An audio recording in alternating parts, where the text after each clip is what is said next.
말씀 예레미야 26장 16절로 24절까지 말씀 한 절씩 교독해 올리겠습니다. 고관들과 모든 백성들이 제사장들과 선지자들에게 이르되 이 사람이 우리 하나님 여호와의 이름으로 우리에게 말하였으니 죽일 만한 이유가 없느니라.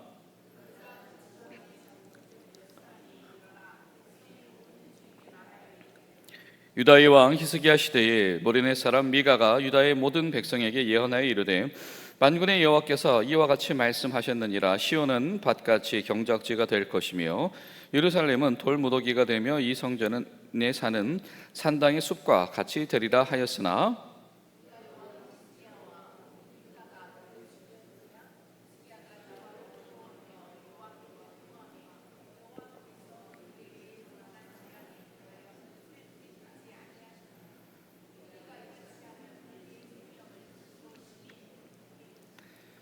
또 여호와의 이름으로 예언한 사람이 있었는데 곧 기랏 여아림 스마야의 아들 우리야라. 그가 예레미야의 모든 말과 같이 이 성과 이 땅에 경고하여 예언하매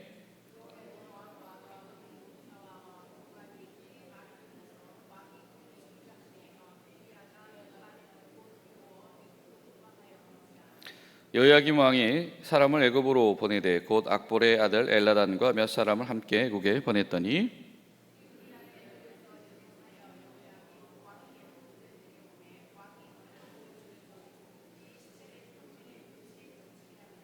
사반의 아들 아히감의 손이 예레미야를 도와주어 그를 백성의 손에 내어주지 아니하여 죽이지 못하게 하니라. 아멘.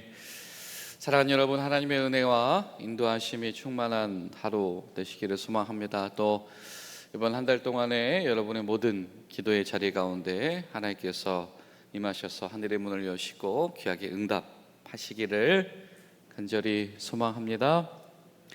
근데 예레미야서를 우리가 다시 이 묵상을 이제 시작을 하였습니다.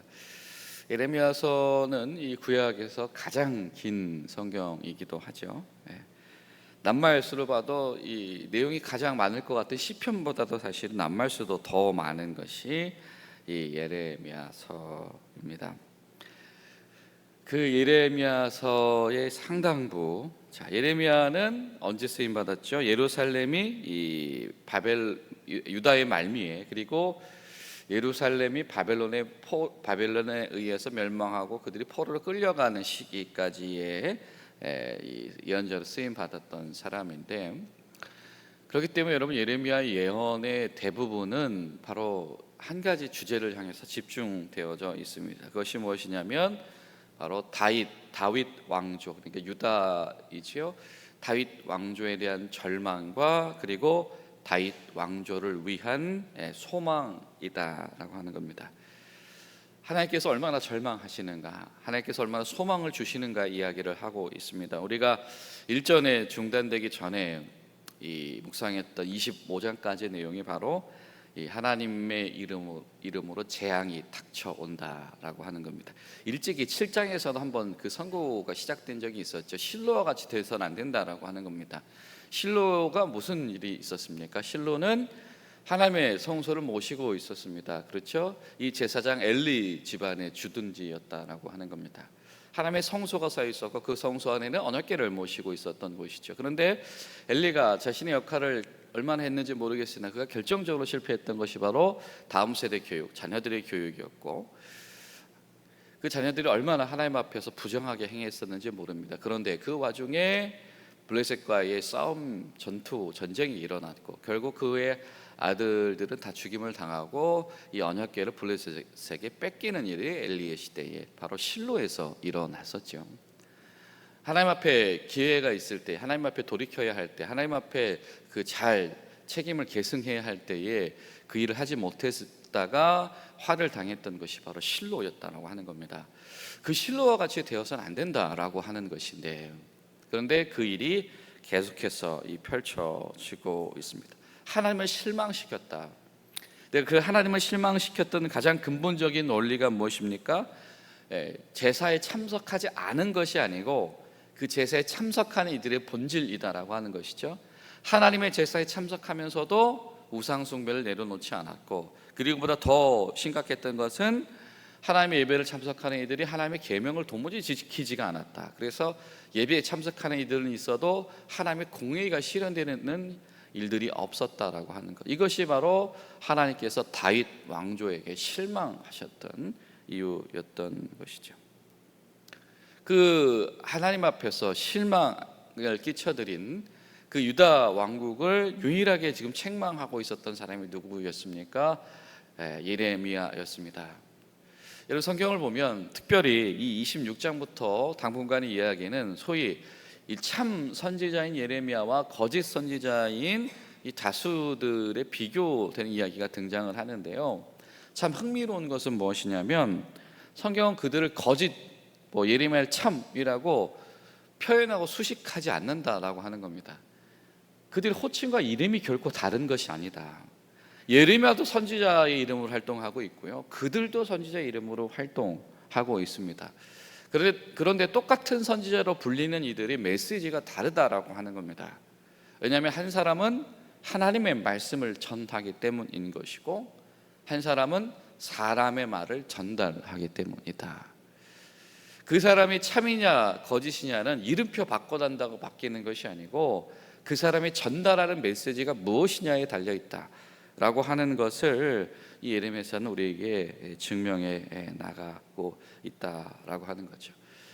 그러다 보니까 그들이 전하는 말 자체가 다르다 보니까 예루살렘이 당하는 고난을 바라보는 것도 달랐고 그 결과도 달랐던 거죠. 예레미야는 뭐라고 이야기합니까? 이거는 하나님의 책망이기 때문에 이 상태로 가다가는 큰일 난다, 멸망한다라고 하는 것이고, 사람의 말을 전하는 그들은 무엇이라고 말합니까? 그럴 리가 있냐, 하나님의 주신 성전이, 우리가 하나님의 백성인데 우리가 큰일 당할 일이 있겠는가라고 하는 것이었죠.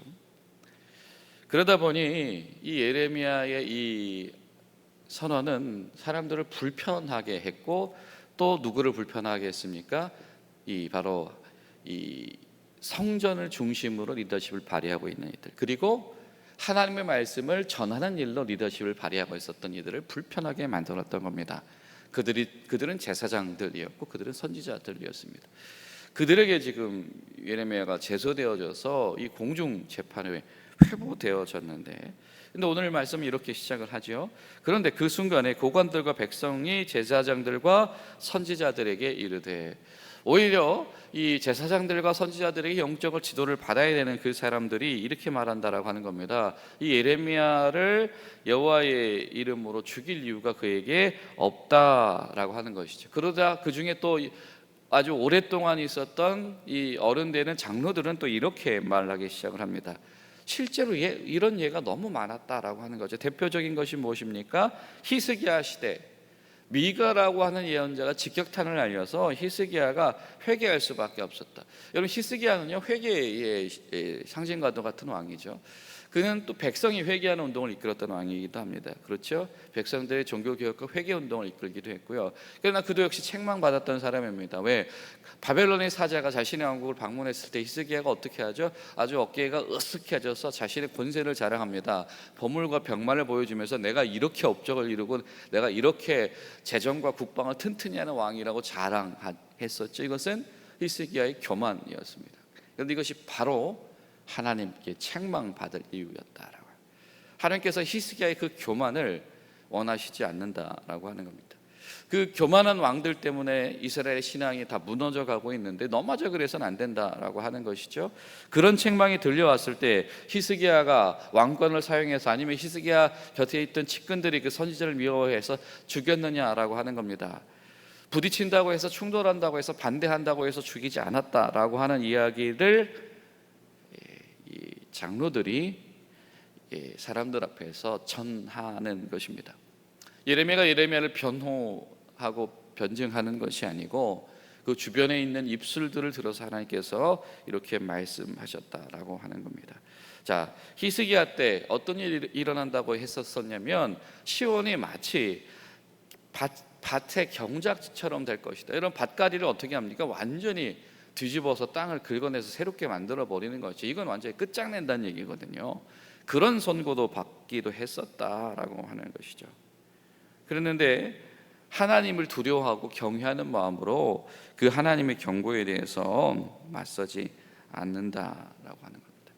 여러분, 26장이 우리에게 보여주는 것은 얘가 참이다, 제가 거짓이다라고 하는 것이 아니고 이 백성들이 하나님의 예언에 어떻게 반응하는가를 주목해라라고 하는 것이죠.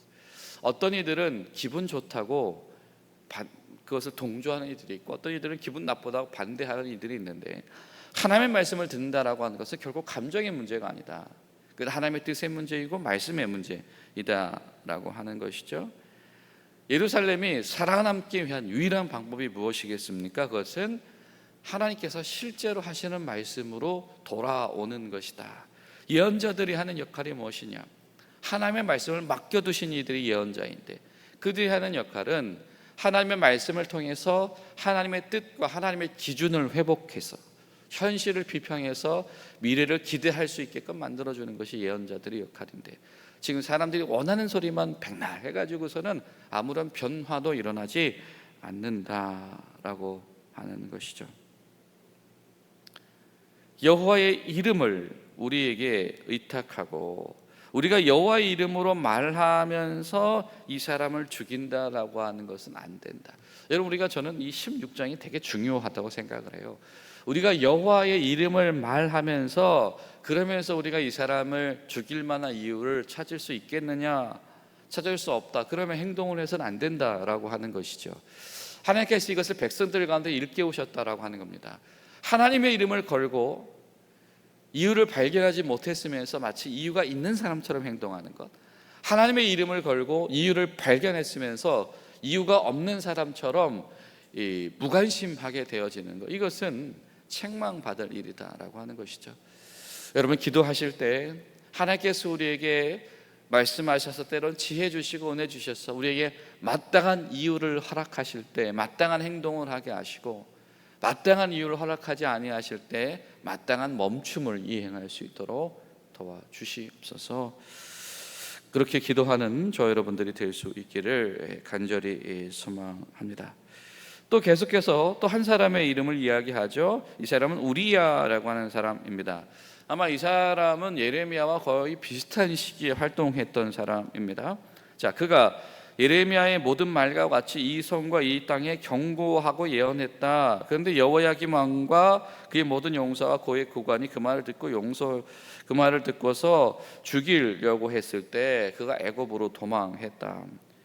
그런데 여호야김이 애굽까지 사람을 보내서 그 사람을 어떻게 했냐면 살해하고 그를 그냥 함부로 처리했다.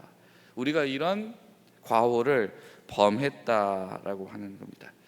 여호야김 왕이 어떤 왕입니까? 요시야의 종교개혁 시기에 요시야에게 동조하지 않았던, 돌이키지 않았던 백성들이 요시야가 애굽을 상대하러 갔다가 전사한 이후에 세워진 왕, 그리고 그 바벨론과 애굽의 틈바구니에서 정치적으로 여기에 붙어야 하나 저기에 붙어야 하나 저울질하고 눈치 보다가 그의 모든 통치 기간을 허송한 왕, 바로 그 왕의 시대에 예레미야처럼 예언한 사람이 또 있었다라고 하는 것이죠. 근데 우리가 그를 지켜주지 못했다. 분명히 우리가 하나님 앞에서 때로는 지킬 이유가 있는 것인데 우리가 그를 지켜주지 못했다라고 하는 거죠. 여러분, 이것은 당시의 사회상을 드러내는 이야기이기도 하며 하나님의 말씀에 반응한 믿음의 사람들의 이 통한의 회개이기도 한 것이죠. 그러니 어떻게 하자? 이번에는 우리가 예레미야를 지켜내야 하겠다라고 하는 것입니다. 하나님의 말씀이 선포되어질 때에 경청하지 않았다. 아무도 경청하지 않았으며 경청하지 않는 이들의 행동을 우리가 막아내지 못했었다라고 하는 겁니다. 그들이 적대적으로 예언했다라고 해서 우리야가 적대적으로 예언했다라고 해서 그를 죽일 생각만 하지 않는, 모든 것을 자기 중심으로 정치적으로만 판단하는 이들의 시절에는 이 하나님의 뜻을 품는 일이 너무나도 부족하다, 분별력이 없다라고 하는 것. 이제라도 우리가 분별력을 가져야 되겠다. 여러분, 우리에게 이런 담대함과 이런 분별력이 있게 되기를 간절히 소망합니다. 그리고 이 담대함과 분별력이 나의 문제가 아니라 하나님 나라를 위해서 사용되어 줄 수 있기를 소망합니다. 여러분, 우리가 언제 담대할까요? 우리가 언제 용기를 가질까요? 아마도 내 문제, 내 가정의 문제에서는 최소한의 용기와 담대함을 발휘할 수 있을지도 모릅니다. 그런데 하나님께서 이 절망해가는 이 다윗 왕조에게 소망을 거두게 하시기 위해서는 바로 이렇게 예령을 걸고 계셨다라고 하는 겁니다. 그 중에서 누군가는 그때 하나님의 음성을 듣는 이들이 있었다. 이때라도, 예레미야서는 이렇게 말하겠죠. 이때라도 많은 사람들이 이 이야기를 들었더라면, 이때라도 분별력을 가지고 예레미야를 지키려는 사람이 있었고, 이때라도 분별력을 가지고 예레미야의 말씀을 이제 듣고 그제라도 돌이키려고 하는 사람이 있었는데, 이때라도 우리가 그들과 함께 했었더라면 멸망하지 않았을 텐데 라고 하는 통한의 회개가 바로 예레미야서 가운데는 깃들여 있다라고 하는 것이죠. 참 놀랍습니다.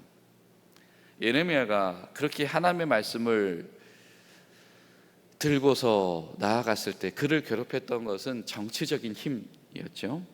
그런데 이 순간에 예레미야를 보존시키는 것도 무엇입니까? 정치적인 힘이다라고 하는 겁니다. 예레미야가 책망했던 성전 신앙의 문제, 예레미야가 책망했던 예루살렘은 어떤 곳입니까? 예루살렘은 성전은 하나님의 임재가 있는 곳이고요, 예루살렘은 하나님의 약속인 다윗 왕조가 있는 곳이죠. 하나님의 임재가 있어야 할 곳, 하나님의 약속이 있어야 할 곳에 마땅히 하나님의 이름과 힘이 발휘되지 않을 때에 하나님은 그 밖의 장소에서 이렇게 그 힘을 사용하셔서 때로는 예레미야를 힘들게 했던 이 정치적인 흐름들이 때로 예레미야를 보존시키고 그 사역을 연장하는 데에 때로는 그 기회가 되기도 하셨다라고 하는 겁니다. 여러분, 우리에게도 그런 소망이 있기를 소망합니다. 때로는 우리가 사람에게 상처받을 수 있습니다. 때로는 우리가 사람 때문에 실망하고 사람 때문에 실족할 수도 있습니다. 또 사람들이 벌이는 일 때문에 우리가 어려움을 당할 수도 있습니다. 그런데 여러분, 하나님께서 일하실 때에는 우리가 그 사람을 통해서 위로받을 수 있으며, 그 사람을 통해서 세워질 수도 있으며, 그 사람을 통해서 막혀있던 일들이 해결될 수 있는 줄로 믿습니다. 그러나 이 모든 것은 바로 하나님 나라의 회복을 원하시는 하나님의 섭리 안에서 이루어진다. 결국 우리에게 필요한 것은 이 하나님의 섭리를 신뢰하며 끝까지 기대하며 바라볼 수 있는 믿음을 우리에게 허락하여 주시옵소서. 사랑하는 여러분, 그 마음으로 오늘 하루 또 이 한 주간 동안 승리하시는 저 여러분들 되시기를 간절히 소망합니다. 기도하시겠습니다. 좋으신 하나님, 오늘도 주님의 은혜와 사랑 가운데 저희를 품으시니 감사드립니다. 아버지, 저희가 분별력을 가지길 원하며 저희가 믿음을 가질 수 있기를 원합니다. 하나님 도와 주시옵소서. 예수님의 이름으로 기도하옵나이다. 아멘.